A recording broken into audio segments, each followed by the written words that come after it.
Guys, I want to welcome you to another episode of the Advisory Board Podcast. And I got with me today, the man, the myth, the legend, Jack Monson. So I'll do a quick bio on him, but Jack, you probably already know him. If you don't know him already from Social Geek Radio or as the CEO of Brand Journalists, he's also kind of a notorious character. He's been in digital marketing for 15 years. Maybe notorious, is that the right word? I love the word notorious. That's great. Notorious. Better than infamous. But that's like more infamous isn't bad either. I mean, there's a little bit of, Bond villain involved in infamous and notorious. So every time I say kind of film noirish. Yeah, it makes me think of Three Amigos when I say infamous. But anyway, that's a tangent. But Jack, guys, if you don't know him, expert in digital marketing, and he's got a lot of insights to share about storytelling and how we can build better brands. We'll frame the topic in a second, but Jack, before I turn it over to you to tell us a bit more about you, what you're doing with Brand Journalists, he's also a horse rancher, if you didn't know that. So most people don't, but if you see how clean cut he is and sharp, and he's doing podcasting. So he's also spent a weekend shoveling horse manure and like getting dirt under his nails. So Jack, tell us more about you. Well, it's kind of the same as what I do Monday through Friday, only that's a little bit more figurative, right? Shoveling a lot of stuff, getting dirt under my nails, digging holes, that kind of thing. But yeah, that's more of a weekend and summertime project. But yeah, I've been in this space now, Dave, for about 15 years in the franchise side of the world, after doing a bunch of marketing stuff and digital marketing stuff and social media back when we called it online marketing. Remember those days? And then before that, I was in radio for several years too. And what I really found was it's all kind of the same thing, right? Broadcasting, radio, digital marketing, and franchising. It's all about storytelling. And we're just using different tools and different channels and different places to find audiences and tell our stories. But it really is just about storytelling. Yeah, no, it really is. And that's what we want to focus on today is what do you see? Well, the topic we're gonna focus on is how do you improve storytelling to make your brand sizzle a little more, to help it align better with market expectations. There are a lot of reasons why you've got to really revisit storytelling. As we were talking about it before, I'm probably going to take a lot of notes because maybe my storytelling's a bit off. I don't think I do a great job of it personally at Client Tether. So tell me, Jack, what do you see in the market? Where are people getting this concept of storytelling wrong? Well, I think what they're doing right is actually doing some storytelling after years of just, running random ad campaigns that are all about, call to action and click here and call here and just trying to get some leads. What people are doing right now over the past few years is really getting into their story and sharing what their brand is all about. What they're doing wrong is they're still focusing on their personal journey story, or as I call it, the origin story, right? Yeah. The most interesting thing about Spider-Man isn't that he was bitten by a radioactive spider, right? That should be 2 minutes at the beginning of a movie. And then we get into the real plot of the story and the real conflict, right?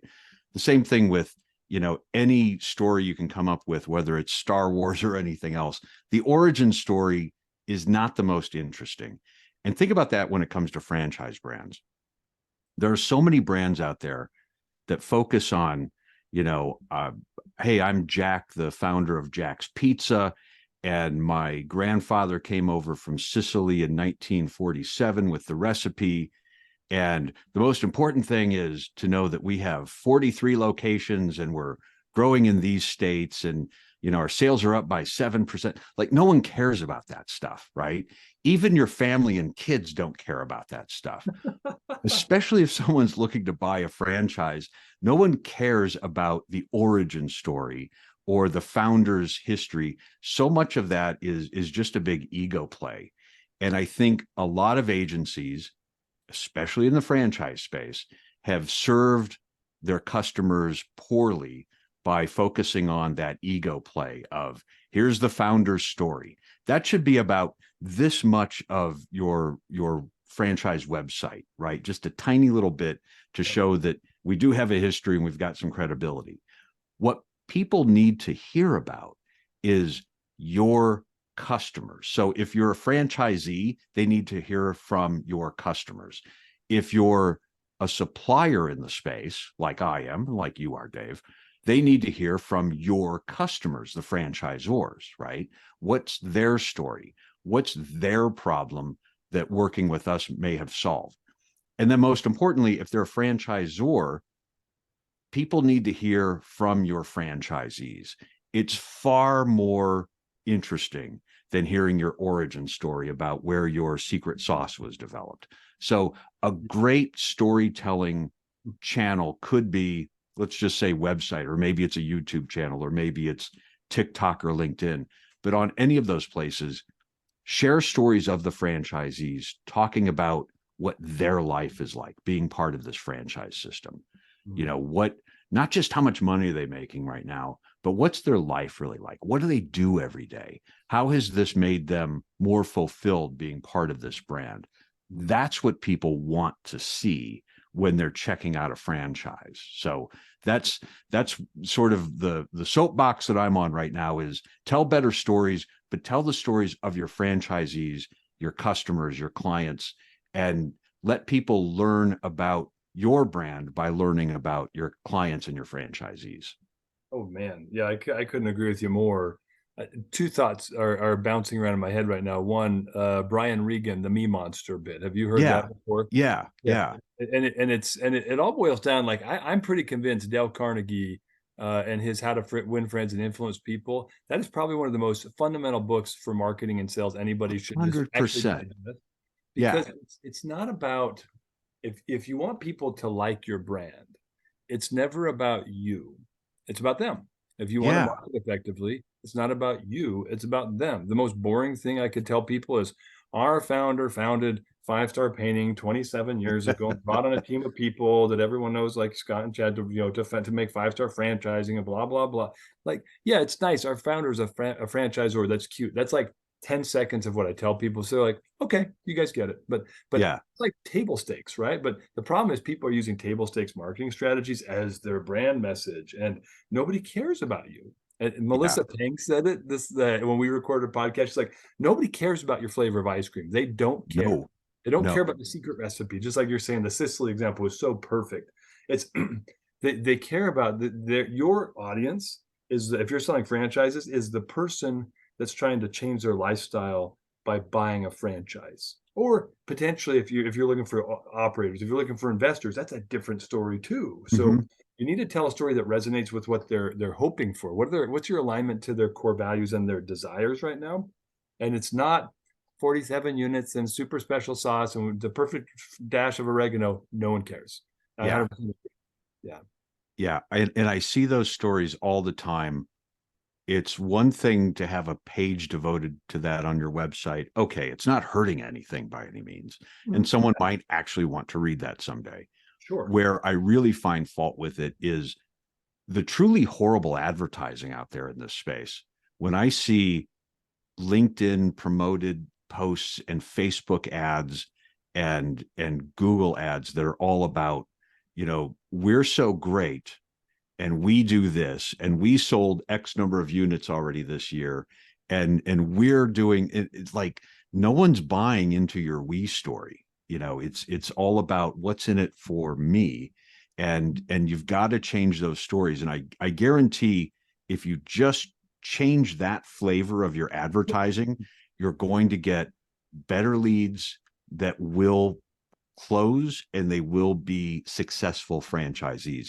That's another part of Fran Dev. And I don't want to rant too long about Fran Dev advertising, but the other part of it is there are so many people in this industry who are just looking for a large number of leads. And is it somebody who can write a check, right? Is it somebody who can fog a mirror and let's get them going? Right. What I find much more interesting is working with brands that we can find the perfect franchisee to work with them, right? Somebody who's actually going to be successful and still be in business 2 years from now, right? What a concept. Like that's much more interesting than like, let's just get a big spreadsheet of leads to send over at the end of every month. And anybody can do that, right? It's called Google. Just dump more money into it. We'll give you all the names you want. They'll all suck, but we'll give you all the names you want. That's not interesting to me. It's interesting to me to find those people who, frankly, will be your franchisees whose stories you will tell 4 years from now, right? Right. And it's, man, there's a lot to unpack there that we could dive into, because it's not about this industry. When I came into it and I saw that the average was like a 1% or sub 1% close rate, I was like, y'all are doing something wrong. I don't know. I don't even know what's going on. Right. Anybody can do this. Wow. Let's go. I know. I could walk into Central Park naked and sell something to more than 1% of the people there, right? And trust me, like, I don't work out anymore, so it's not going to be any appeal. We'll at least get you 2%. Yeah. Yeah, maybe 2%. It's terrible. It's terrible. And so I've had people that have done like dead lead rehash campaigns and marketed and communicated right, and had 3 times the conversion rates with dead leads that people have with brand new leads that they're bringing through the door. And this isn't about us, but it's about they're doing it wrong. Everyone's doing it wrong. It feels like, not everyone, but there are some people that have got it dialed in. They're awesome. But I agree with you. And the part that I wanted to share a thought about is when you're talking about focusing on the right people, a lot of brands, the fundamentals of like marketing they're all the same, right? And everyone should know them, but people don't follow them. It's, you start first with like, what are you better in the world than anybody at? And then who should care the most about that? Like, who is our real ideal target client? And once you figure out those 2 things, all your marketing should fall around that with strategy. But what people don't know is they don't actually focus in very well on who is our ideal candidate. They throw demographics out there like, well, how much liquid capital have you got? How much, what's your net worth? And what geography do you live in? Done. And then they bring on people that are not going to be successful. So they're getting this whole psychographic part of who they should be bringing in. And I'm wondering, what have you seen in that area? Like, how do people need to shift their focus and maybe refocus on the right candidates? Because I think that's core to everything we're talking about. Yeah, well, I think the best thing we can use AI, and I know we'll talk a little bit more about that in the coming few minutes. The best thing we can do with AI in this industry is use that to help us target some advertising, right? What all of the big channels are doing right now is kind of shifting from this, you get to create your own demographic profile, to let us use all of the data we have to find people who would be a good fit. And I think when we used to use demographics, back in the old days, 6 months ago, we would make all of these mistakes by, so many people are like, well, we're going to target millennials. Really? That's 100 million people in the US and Canada. That's not targeting, right? That's broadcasting. That's painting everybody with the same brush. And I think what people got wrong was, well, millennials like this brand, and now Gen Zs are going to come along and they're going to like this brand and they'd be perfect for it. What do you mean they? There's 100 million of them too, right? That's not targeting. There are 99 million Gen Zs that would be terrible for this concept, right? So let's stop with the broad demographic stuff, and even down into, well, we're a perfect fit for veterans. Really? Well, which veterans? And I see it a lot, even when we break demographics down gender wise. It's like, well, this is a great franchise concept for women. I'm like, really, half the population of the earth this is a great concept for? Really? Like, no, let's really dig down. Talk about 1970s marketing, right? Like, just let's just label everybody and run some TV ads based on who might be watching this show. So I think really getting down into people who are most likely to engage with the ideas that you're sharing, and maybe we can get into some of the channels where we're sharing this, but who's likely to listen to a podcast? Who's likely to click on a Facebook ad and have a messenger conversation with someone from your brand and get more information that way? Or who's more likely to go to this website and do some research and dig through all of those pages that some people say don't work anymore, but we still need to use them, right? So who's most likely to engage with this brand? That's who we need to target. Yeah. And also knowing who's most likely to be successful with the franchise ownership. 100%. That's Yeah. where the emerging brands, they struggle a lot because they don't know. There's a cool study. Who is it? Thomas Scott actually shared this in a podcast. The Jersey, was it Jersey Mike's that did the Mm-hmm. study called the Mm-hmm. franchisees, and everybody thinks the corporate refugee with an MBA that's hyper capitalized is going to be your top performing franchise owner. And they found that they made up the middle third, middle Right. half of all of their franchise performers. It was actually the people who were passionate about the brand that were the ones that were on the top of the spectrum as far as performance. They weren't MBA, they weren't Ivy Leaguers. They weren't even, some of them weren't even that well capitalized, but they had passion for the brand and the service first, and that was what led them to be top performers. They figured it out. They figured the rest out. Yeah. And Corporate refugees. I hate that term. That's like, okay, so your main qualification here is you worked for a corporation for 20 years and now you don't work there anymore, not by your choice, right? yeah, Um, and I don't know that that's a great entrepreneur. It's somebody who might need this franchise, but is it somebody who is going to do well for the franchise? I say more likely than not, they're not going to be a successful business owner. So yeah, I'm glad we're moving away from that whole be your own boss, corporate refugees, all of the taglines that we've seen for the past 25 years that got a lot of mediocre results. If you look at the history of franchise sales just over the past few decades, man, we should be way further ahead than we are right now, right?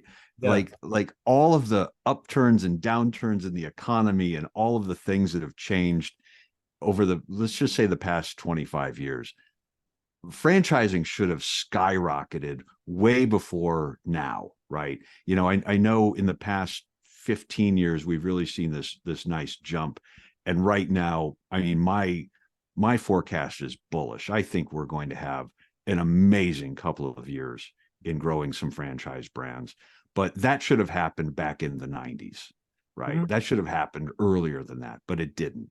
So let's cut that baggage loose and just move forward, I guess.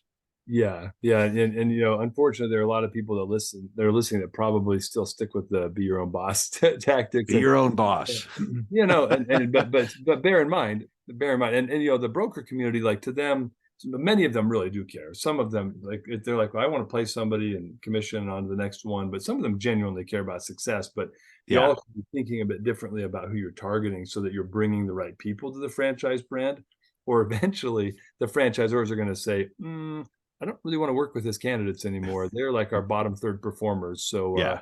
yeah, let's prioritize somebody else's lead. So it does kind of have a cyclical effect. If you're scraping the bottom of the barrel and then serving that up, eventually people stop buying your wares. So you and I were talking before, though. I want to touch on this point about framing, because Mhm. we said, okay, this is what sucks, right? We talked about what people are like. It's awesome that people are trying to do better storytelling, having a cohesive story strategy across every platform. Like, those things are awesome. And yet a lot of people are struggling with this idea of storytelling. Like, how do you go from where you're at today? If you start looking at your story, maybe we talked about maybe audience match, marketing Mhm. strategy, aligning around like real ideal clients. Maybe what's one or two red flags that you should notice if your story is not aligning with the ideal candidates you're trying to bring in? What would people notice first? And then let's talk about reframing, because I think that's going to be really helpful for people. Yeah, I think there's a couple of things to look at with every brand. Is what's the essence of what someone does if they're part of that brand every day, right? Is it all about I'm fixing appliances? I don't know. Or am I fixing a roof? Are we building something within a house? Or, as my friend Kayla Ryan says, are we making a house beautiful? Right. That's one of the best things I've heard recently is, for one of the brands that she markets, Up Closets, she says, don't look at it as building a closet. Look at it as making a house beautiful. And it's like, oh, that just opened up a whole lot of imagery for me, right? There's so much video and imagery and photos that we could include in some sort of campaign there that isn't about building a closet. It's about making a house beautiful. And that's where we can really interest some people in wanting to do that kind of franchise and do that kind of work every day. So I think reassessing what your own brand does. Food brands are really easy with this too, right? So many people get caught in the weeds of, we make pizzas, we make tacos, we make, whatever. No, you make life flavorful and fun and enjoyable and family time, and like really go down that road of making it an experience with some really good food at the same time that it's a good business to be in for various reasons, right?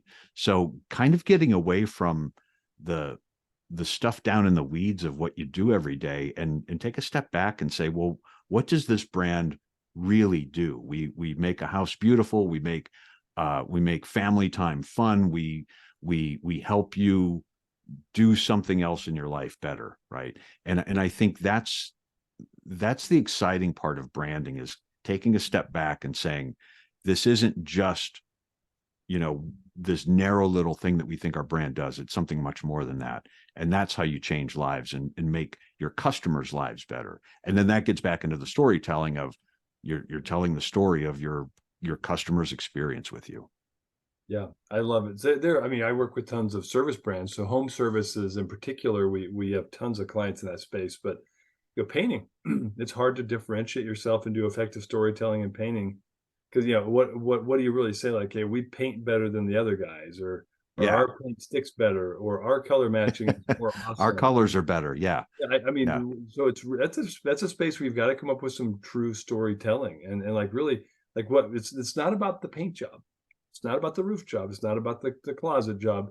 It's about what are you doing to change the life of your customer. And so, a lot of them, I see some good things where there's framing, like, we're rejuvenating your space, we're renewing your life, whatever. We're protecting the value of your most valuable asset, or whatever it is. Like, you have to figure out what your customer looks for, and then that's it.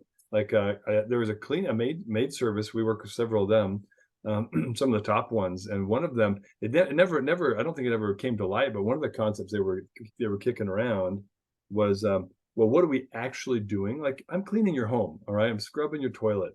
But that's not like, no one's going to be like, oh, thanks, you're scrubbing my toilet. But what are you actually doing? Oh, we're giving people their Saturdays back. Giving you your weekends back, giving you your evenings back. Like, they started to realize, oh, what we're actually doing isn't just cleaning a home. We're taking this busy couple that has a couple of kids, or this elderly couple that they're working or whatever, and we are giving them time. They're paying us to have a weekend where they don't have to touch a toilet. That's actually a much better story than we clean stuff. That's a brilliant reframing job right there. Seriously, like, what's your Saturday morning worth? I don't know. Right now, my Saturday mornings are worth more than any other part of my week. So I will, if I can get out of that, heck yeah, that's a great story. $250 a month, to get out of that. Well, geez, that's my Saturday was a lot more than that. That's what you spend on 2 dinners, right? Like, so great reframing right there. Yeah, no, well, thanks for bringing that topic up. All right, so let's talk about channels, Jack. Tell me a little bit about, we talked about it before, but where should people, once they get their story right, where should they be building their content and telling this story? The hard part of this is, the answer is everywhere, right? I think too often marketers think, well, we're going to spend a lot on Facebook now, or we're jumping into Instagram or TikTok, or this very day, I see a ton of people jumping into Threads, right? The latest thing from Meta. The unfortunate answer is, you've got to be in every place at least a little bit, because your customers and your audience, they're everywhere, right? They're not only on Instagram. They're not only on LinkedIn. You've got to try a little bit of everything, see what's working, and not abandon some place completely. I see a lot of people who are like, well, Facebook just doesn't work the way it used to. I'm like, really? Okay. Good luck with that, because there's still, 1 billion people who are touching that thing every day. So you've got to be a little bit everywhere, and there will be some places that work better for your brand than other places, but you've got to try it all. And I think the one constant right now with most of the social media channels is you've got to do a better job with video. And it goes back to the storytelling that we were talking about earlier, not just sharing images of your pizza, your ice cream, your cleaning crews, whatever, but really getting into the stories of your franchisees and franchisees getting into the stories of their customers. So having good videos is essential right now for long form video that would be on your website and on YouTube, but also really good short form video that you're going to see on YouTube Shorts and TikTok and Reels and places like that. Yeah. What we tend to find that works better than anything is not doing the old school, corporate films and corporate type branding things where it's, hi, I'm Dave Hansen and I'm the CEO of Client Tether, and here's our story. Yeah. Love you, Dave. Nobody wants to see that, right? So right. What really works, what we do at Brand J is much more of we call them mini documentaries, where we're going to take that franchisee or take that customer and do a little mini documentary on their story and why this brand is working for them and how it's changed their lives. So yeah. Those documentaries can be a few minutes long as a nice brand story on your website, or they can be 30 seconds long as a TikTok video. So there will be people who watch either of those or maybe both, but getting your video done right by professionals, by actual filmmakers and documentarians, that's sort of the next step. If somebody's not doing that, that would work very well for them. And then as far as other channels, obviously you and I are big proponents of podcasts. I think there's a loyal podcast following out there that's not going away. It's not getting smaller. More people are discovering podcasts every day. And I think if you're not telling your brand's story and your franchisee story on some sort of podcast, I think you're kind of missing out on that. It's an affordable, easy thing to produce. And there's a lot of brands out there that are doing it really well right now and telling some great stories of their franchisees. So if you're not doing a podcast of some sort, check it out, give it a try. The great thing about podcasts, as opposed to a lot of social media stuff, is it's really evergreen. Yep. This podcast we're recording right now, I guarantee there's going to be somebody in the year 2026 who checks this out just because they found one of your other podcasts and they thought it was cool. So now they're going to go back and check something else out. Or maybe they like the title of the show, or, they saw the thumbnail and they're like, oh, where is that guy at out in the woods? Let's check this out. And so I think podcasts are really the truest evergreen form of sharing stories right now, because we don't have to make it really newsworthy and current and that kind of thing. Yeah. You can avoid news and politics and all of that kind of stuff and just talk about general business ideas. And 3, 4, 5 years from now, that podcast will still be relevant. And you won't mind having it still on your website or on your YouTube channel a few years from now. So those are the two big ones that I'm focused on right now. Any sort of short form video and any form of podcasting.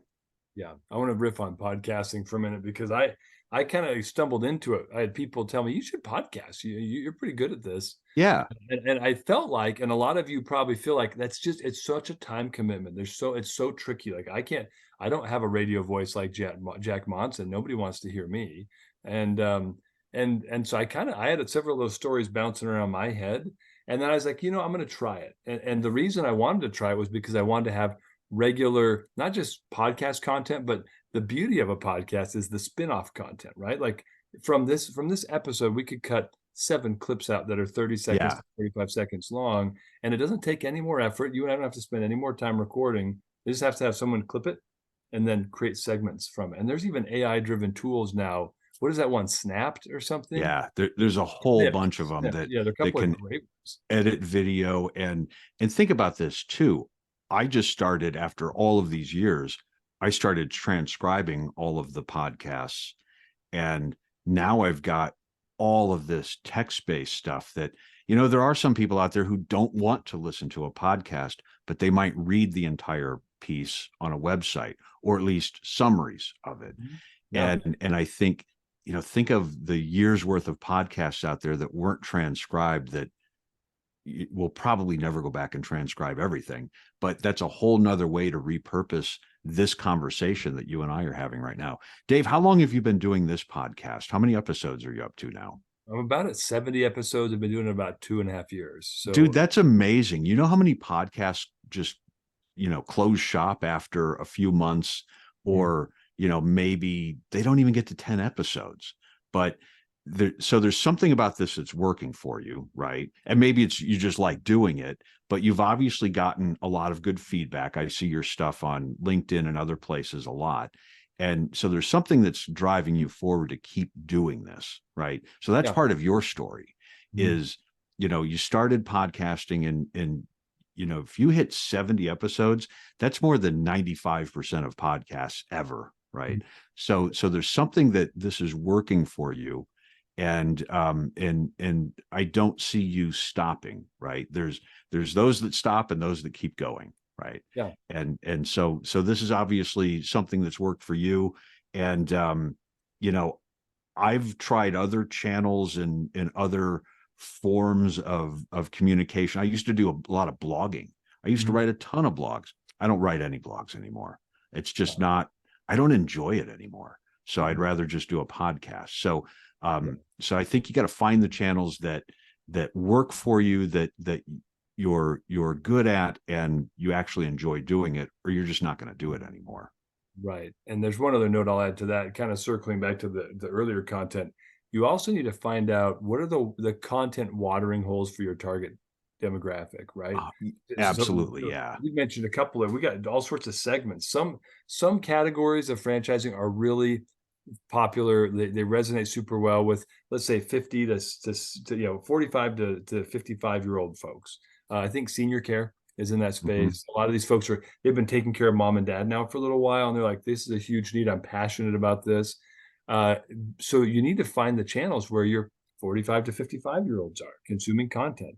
You might be surprised how many of them might be consuming content on TikTok, but you might also be surprised how few of them are consuming content on Instagram. So having a little bit of content everywhere is a really good idea, because you actually don't know so well where your ideal demographic psychographics are going to be eating up content, but making sure that you have an idea of where the bulk of them are going to be. Do some research, find out where the current trends. Don't look at, and be careful, because there's all sorts of content out there about, what are the trends in 2020 about consumption? Well, guess what? Some of the channels that are really popular right now didn't exist in 2020. Right, so you got to make sure you're checking the timestamps on all that data, and also the authority. A lot of people are just quoting a HubSpot article that was written, that was quoted from somewhere else. It's actually based on a Harvard Business Review article. It's actually based on the long-term lead management study that was done by InsideSales.com 10 years ago.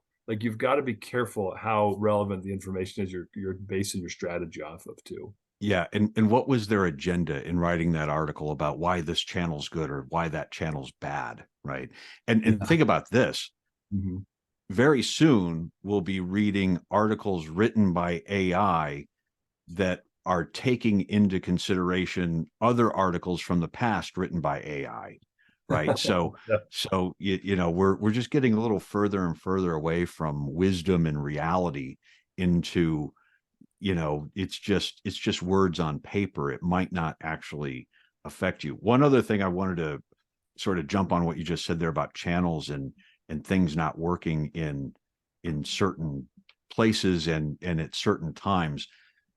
We hear so much now of, when we talk to a brand about doing some personal branding on TikTok, and the first thing they think of is what? Oh, that's for kids, right? Oh, that's just for teenagers. That's for my kids watch TikTok. There's no business happening on TikTok. And it's like, I'm here to tell you, in 2009, people said the same thing about Facebook, right? And I'm sure back in 1952, people said the same thing about television. Right. It's a fad. It's for kids.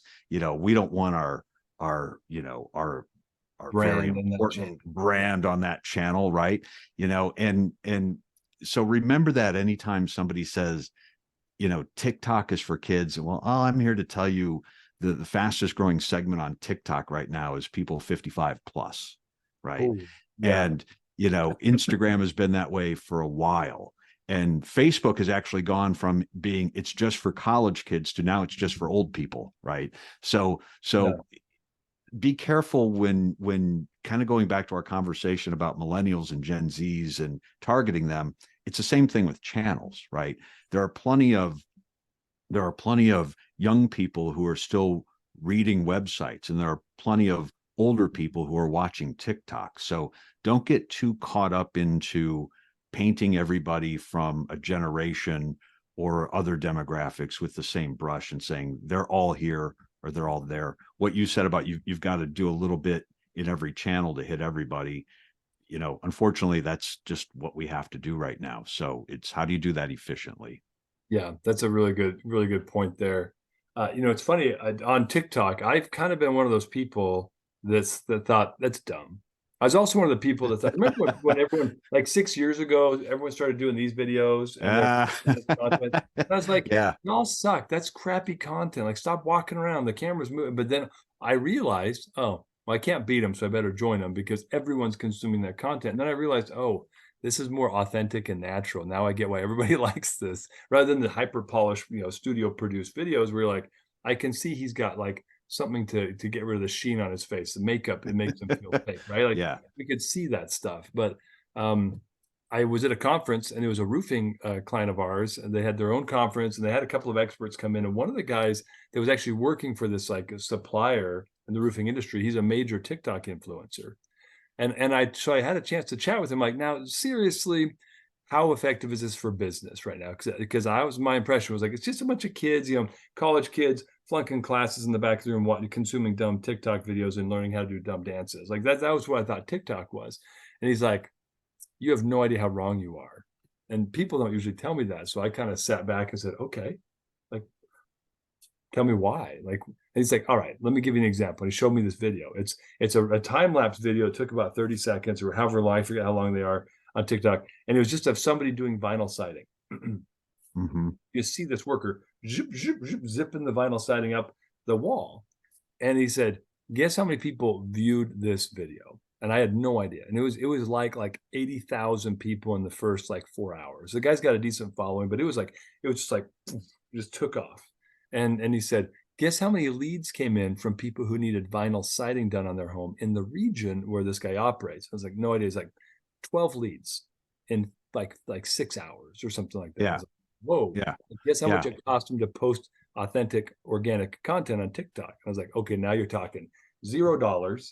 He all I did was set up a camera on site while his team's working, and boom, publish that time-lapse video. And so he is kind of the bleeding edge in the roofing industry of doing the same thing.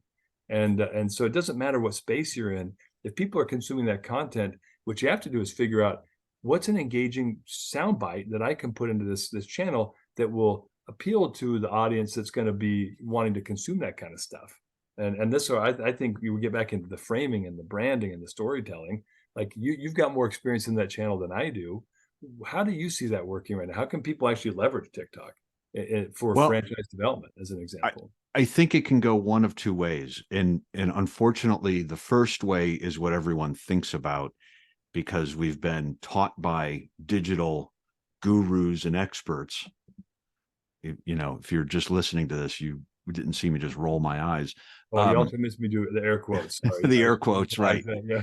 Experts, social media guru, TikTok ninja. I think that's going to be a title someday. AI expert. Wizards. AI. Yeah. Please. But so many of those people over the years have, and so many really mediocre agencies have just focused everything on, how many leads do we get? What's the cost per lead? How many clicks did we get? Right. And that's important for some digital marketing and lead generation. It's very important to get those leads in. But something like TikTok and back to podcasting too, there's also an element of brand building and brand awareness you need to do there too before you can start expecting these leads to come flowing in, right? So your example of the guy doing siding, he got 12 leads off of that. I would say 6 months from now, that's going to be exponentially higher, because right now he's just still building a brand. Look at what this guy does with the house. Look at what this guy's doing with siding and color and things like that. And then it turns into a thing, right? And somebody who watched it today but didn't, swipe or click or whatever, they might actually swipe or click or search or find you again 6 months from now. And how is that even being attributed to that TikTok video you did yesterday? It's not, right? So a lot of the content that we're sharing on it, especially the storytelling stuff, we're putting it out there, not so somebody becomes a lead today, but they might become a lead 6 months from now. So don't underestimate the power of that, because it's not going to show up on your lead sheet this week, right? So remember, there's a lot of brand building out there, especially if you've got an emerging brand, which, a lot of our friends, Dave, in this space, that's what we're dealing with.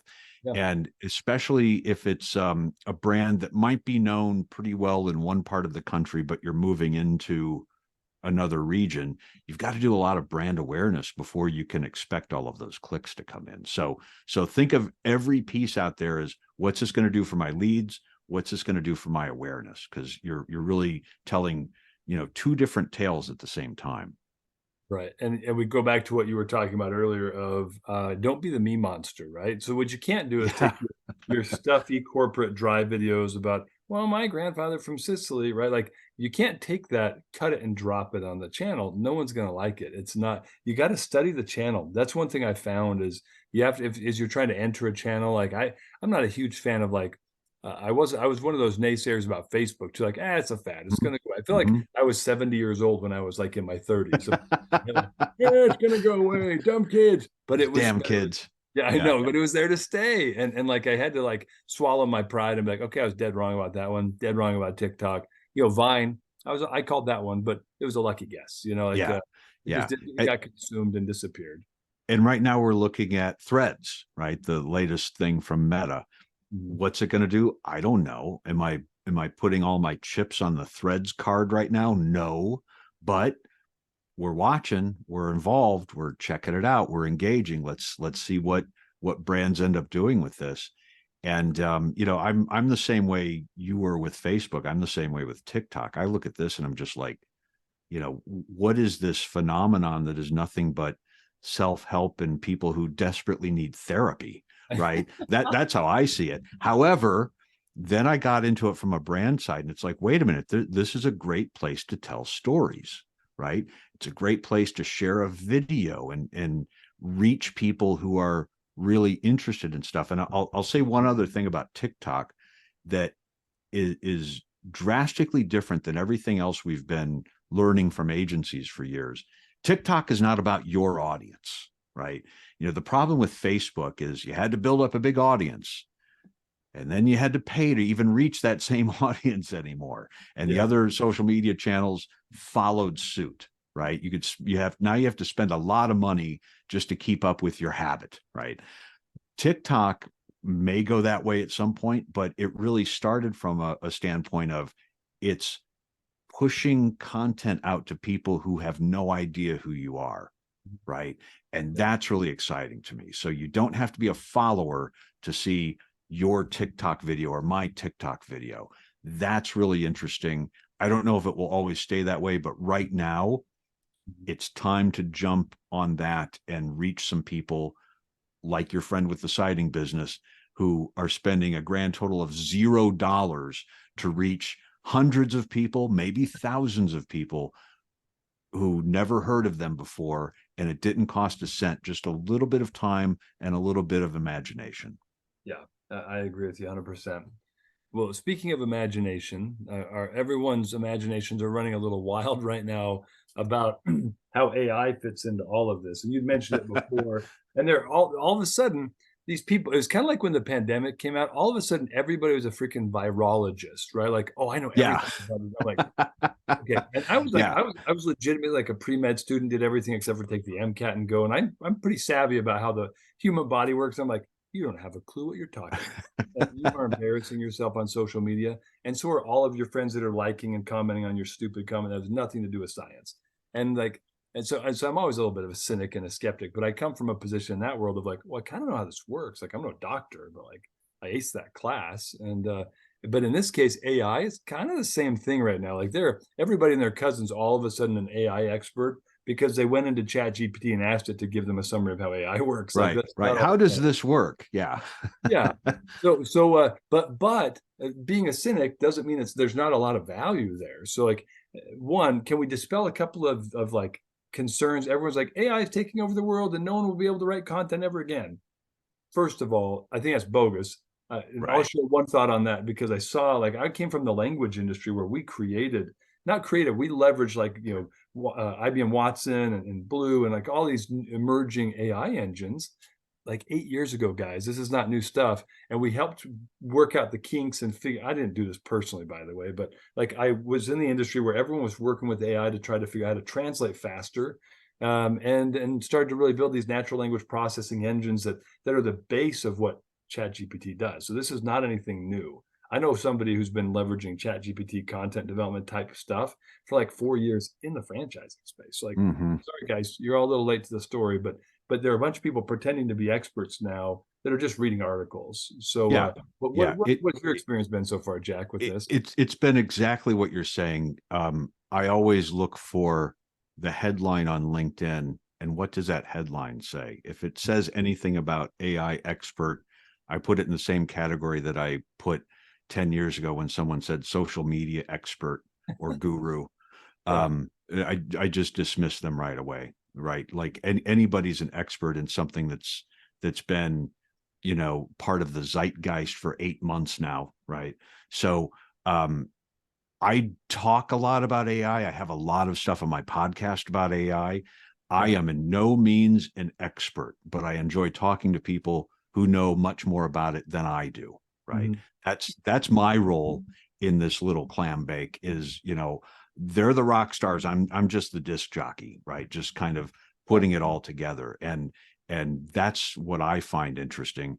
So we had mentioned a bit ago our mutual friend Dan Monahan from Clear Summit. He's one of the guys who I'm behind, right? Like Yeah. when he shares something, I'm going to read it. And he's not out there touting himself as an AI expert, but he's someone who I trust as a business leader, right? Right. Mhm. I know he's not he's not the doctor behind the scenes building it, but he's one of the people who can take something, whether it was the internet 20 years ago or digital marketing 15 years ago. He can take something and apply it to his businesses and your business, right? And Yeah. and that's what I'm looking for in someone that I just want to follow and see what's working for them, and they have that level of transparency. I'll tell you a quick story about Dan. Um, I got together with him in January of 2023. We were down in Florida at the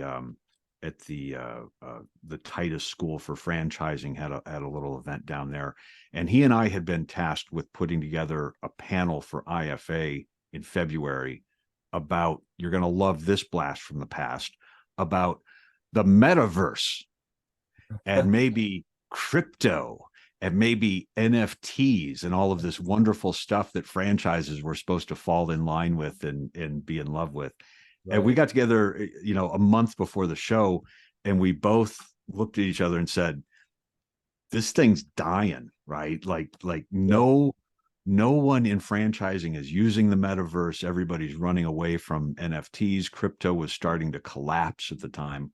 Yeah. What are we going to do? When we had the same idea, we need to talk about AI Yeah. because it had been about 6 weeks or so since ChatGPT had officially launched.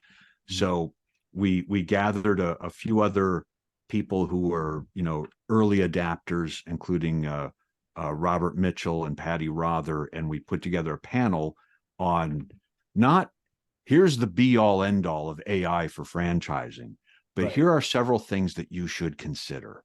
And I think that's where Dan and the others really catch my attention on a regular basis by saying, here are the things you should consider, or here are some things that might help your business.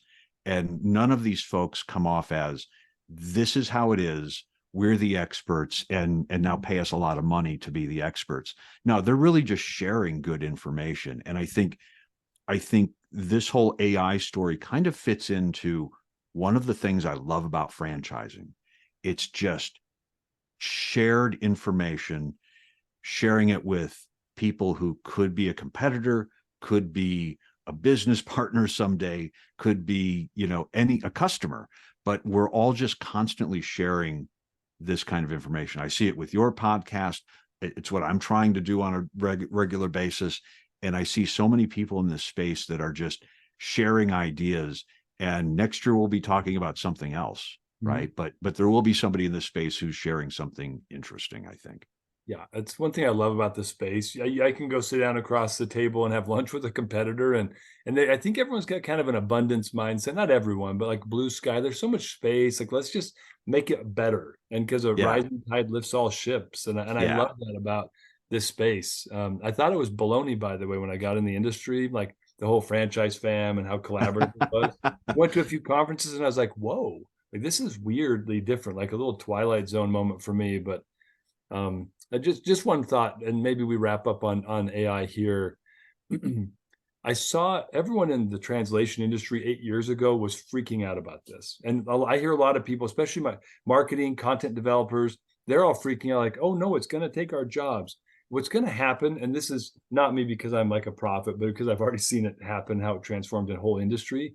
What's going to happen is the people who are translating all day, instead of being translators, and we still need translators, there's still hundreds of thousands of translators around the world, guys. Their jobs are still there. And AI took over that space a long time ago.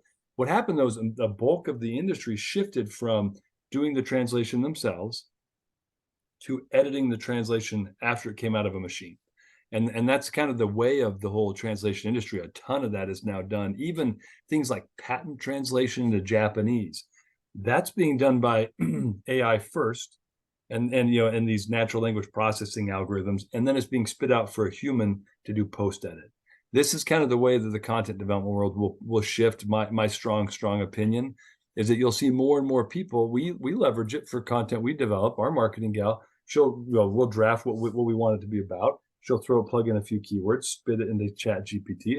It'll throw something out that is pretty obviously written by Chat GPT, but it's 80% of what she needs. And now she spends half as much time editing content and making sure it sounds natural and making sure it sounds like our brand, which is a little more professionally playful than like the boring tone out of Chat GPT.